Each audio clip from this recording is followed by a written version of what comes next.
Good morning po. Nandito po ngayon tayo sa isang subdivision na malapit sa Philinbest.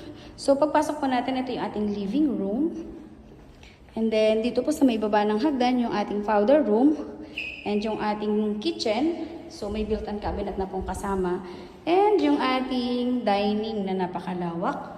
At saka po sa ating likod, ito yung may bathroom na sarili yung maids. At tapos yung dirty kitchen service area. Now, let's proceed po sa ating second floor. So, ito yung ating second floor. Meron tayong 3 bedrooms.